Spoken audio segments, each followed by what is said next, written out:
नमस्कार। India on air from radio to Doordarshan. अच्छा, मुझे पता है भारत में ब्रॉडकास्टिंग का इतिहास, रेडियो, दूरदर्शन, ये सब सुनने में थोड़ा मुश्किल, थोड़ा कंफ्यूजिंग लग सकता है ना? लेकिन चिंता मत कीजिए, इस पूरी चर्चा के आखिर तक ये पूरी कहानी पानी की तरह साफ हो जाएगी। तो चलिए शुरू करते हैं। तो सबसे पहले ये ब्रॉडकास्टिंग है क्या चीज़? देखिए, आज के ज़माने में तो हम सब नेटफ्लिक्स पर शो देखते हैं, यूट्यूब पर वीडियोस देखते हैं, है ना? बस यही है ब्रॉडकास्टिंग। मतलब किसी भी कंटेंट को, चाहे वो जानकारी हो या मनोरंजन, एक बहुत बड़ी ऑडियंस तक पहुंचाना। पर सोचिए, हमेशा से ऐसा नहीं था। एक वक्त था जब एंटरटेनमेंट का मतलब था घर में रखे एक रेडियो से आती हुई आवाज़ या फिर टीवी पर सिर्फ एक ही चैनल, दूरदर्शन। तो आज हम इस सफर में क्या क्या देखने वाले हैं? सबसे पहले समझेंगे कि ब्रॉडकास्टिंग क्या है, फिर बात करेंगे रेडियो के जन्म की, यानी ऑल इंडिया रेडियो की कहानी। उसके बाद आएगा दूरदर्शन का दौर, और आखिर में ये भी देखेंगे कि भाई ये पूरी हिस्ट्री आज के मीडिया के लिए इतनी ज़रूरी क्यों है। और हाँ, एग्जाम में क्या लिखना है वो भी देखेंगे। चलिए तो कहानी की शुरुआत करते हैं, भारत की पहली आवाज़ के साथ, ऑल इंडिया रेडियो का जन्म।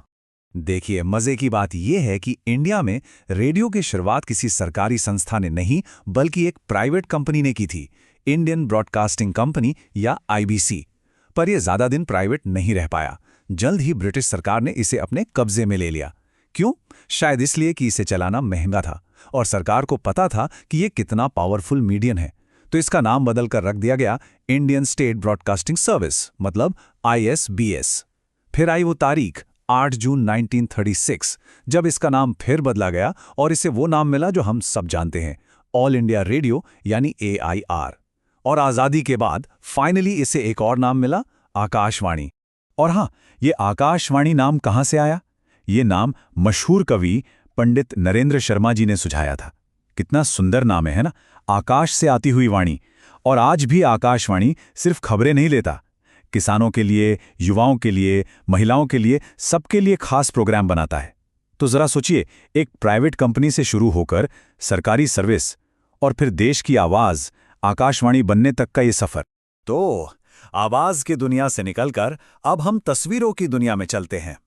चलिए अब बात करते हैं उस जादुई डिब्बे की जिसने पूरे देश के मनोरंजन का तरीका ही बदल कर रख दिया।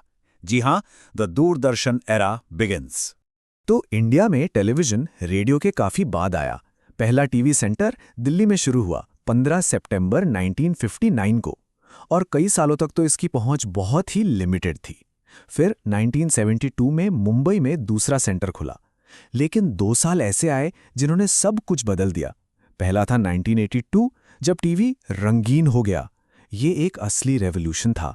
और दूसरा था 1991, जब सरकार ने लिबरलाइजेशन की पॉलिसी के तहत प्राइवेट चैनल्स को आने की इजाजत दे दी। और बस उसके बाद तो टीवी पर एंटरटेनमेंट का जैसे धमाका ही हो गया। जरा एक पल के लिए सोचकर देखिए, एक दिन पूरा देश हर चीज को सिर्फ ब्लैक एंड व्हाइट में देख रहा है, और फिर अगले दिन 15 अगस्त 1982 को अचानक सब कुछ रंगीन हो जाता है। ये सिर्फ एक टेक्निकल चेंज नहीं था, ये एक कल्चरल रेवोल्यूशन था जिसने इंडिया में मीडिया की दुनिया को हमेशा के लिए बदल दिया। अच्छा, तो अब सवाल ये उठता है कि हम ये सब पुरानी बातें कर क्यों रहे हैं? आज की इस डिजिटल दुनिया में एक मीडिया स्टूडेंट के लिए इस हिस्ट्री की क्या इंपॉर्टेंस है? और यकीन मानिए, ये सवाल सिर्फ किताबी नहीं है, ये बहुत बहुत प्रैक्टिकल है। चलिए रामायण या महाभारत जैसे सीरियल्स के बारे में सोचते हैं। इनमें सबसे जरूरी क्या होता है? ऑथेंटिसिटी, मतलब सब कुछ असली लगे। उस जमाने के कपड़े, हथियार, लोगों के रहने का तरीका। अगर बनाने वालों को हिस्ट्री की सही जानकारी ना हो तो क्या ये शो देखने में कन्विंसिंग लगेंगे? बिल्कुल नहीं। इसका सबसे बड़ा एग्जाम्पल है भारत एक खोज।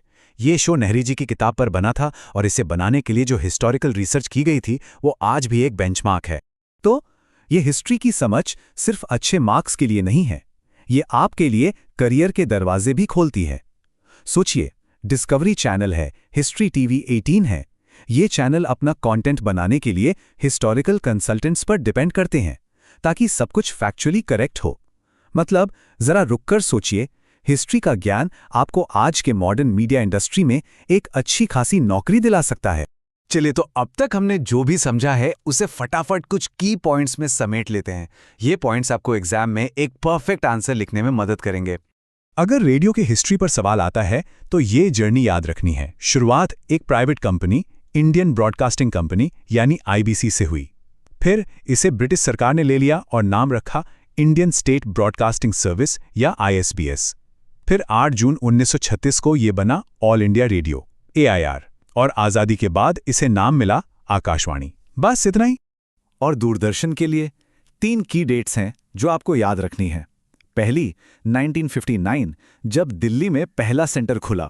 दूसरी 1982 जब कलर टेलीविजन आया, ये एक लैंडमार्क इवेंट था। और तीसरी 1991 जब लिबरलाइजेशन के बाद प्राइवेट चैनल्स को आने की इजाज़त मिली। और आखिर में हिस्ट्री मीडिया में क्यों ज़रूरी है? इसका जवाब है हिस्टोरिकल एक्यूरेसी के लिए, जैसे रामायण या भारत एक खोज जैसे प्रोडक्शंस में। और दूसरा, ये मीडिया में प्रोफेशनल अपॉर्चुनिटीज़ भी बनाता है, जैसे डिस्कवरी या नेशनल ज्योग्राफिक जैसे चैनलों के लिए कंसल्टेंट बनना। तो पूरे सफ़र को अगर 2 लाइनों में देखें तो ये कहानी है एक प्राइवेट रेडियो कंपनी से देश की आवाज़ आकाशवाणी बनने की, और एक अकेले दूरदर्शन चैनल से आज के हज़ारों प्राइवेट टीवी चैनलों की दुनिया तक पहुंचने की। उम्मीद है कि ब्रॉडकास्टिंग की ये कहानी अब आपको पूरी तरह से क्लियर हो गई होगी। अगर ये एनालिसिस मददगार लगा हो तो इसे लाइक करें। फिर भी कोई सवाल या डाउट मन में हो तो नीचे कमेंट्स में ज़रूर पूछें। और ऐसे ही और टॉपिक्स को समझने के लिए सब्सक्राइब करना ना भूलें।